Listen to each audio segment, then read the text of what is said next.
we wondered how Jake was going to be in this high-pressure situation because he hasn't been in some of these high-pressure point situations trying to make the playoffs, and to this point, he's proven to be battle-tested right now. Masterful. What a great job of working his way through the traffic when he was on the new tires and maintaining when he was on the old ones. He was focused. Talked to Todd earlier before the race started. You could tell he was intense. You know, there was a lot of pressure on the line looking to make the playoffs. A big feat for sure. Right now, another position right there in front of him, Corey Heim, is he's going to dive to the inside, and Corey knows I'm not going to have anything to match this right now, and just save as much time on the track as I can to not let those other fresh tires catch up to me potentially. But as I say that, Corey drives back to the outside and clears himself. So maybe it's short term. I think you're right. I think that Jake's going to size him up here pretty quickly. See that in the pylon, the left side of your screen. Number of laps since last pitted for fresh tires.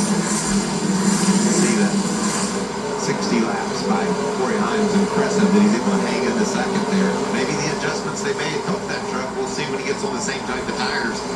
See if he has anything for time adjustment.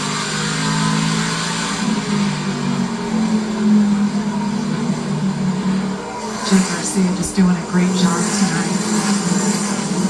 Like to have this one point. And you never know.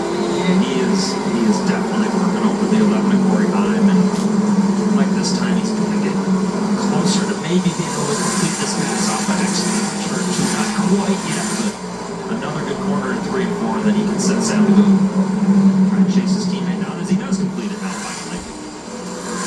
Jake Garcia, the highest he has run tonight, moves into second. Corey Heim back to third. Christian Eckes fourth. Brent Enfinger, your top 5. Gio Ruggiero back in 11th. Got an outside chance coming in. 21 points back, but he had to start in the back. He's got a lot on his plate. And that's what I was about to say. When you consider how his day has gone to this point so far, Gio doing a fantastic job of getting positions early on in the race, continuing to work his way forward. Not only that, but that's the first part of the race, doing what he could to try and maintain the lead lap as long as he could there. So doing a really nice job of what he can. Man, this race has been so good. This is interesting, though. We spot on the shot that said some of the top competitors a set of tires.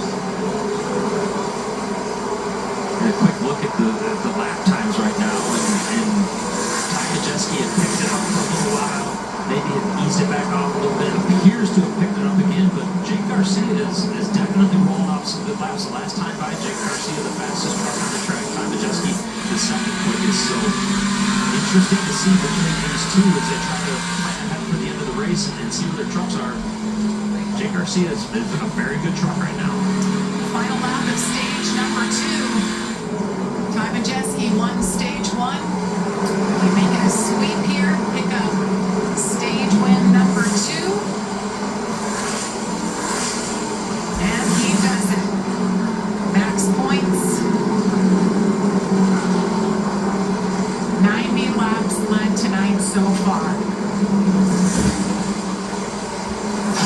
Ty Majeski, Jake Garcia, Corey Heim, Christian Eckes, Brent Enfinger, your top 5. Pits will be open on the backside. Night long. The damage to that Menards Ford. Something to keep our eyes on here. The trucks that pitted, Corey Heim and Lane Riggs were able to unlap themselves, so they're on the lead lap. They will not have to take the wave around. They only have just a handful of laps on those tires. And the top 4 stayed out. Sammy Smith, Ty Majeski's off, and Gio Ruggiero was one that had stayed out as well. So this will all cycle around. Corey LaJoie was one of those that had stayed out as well.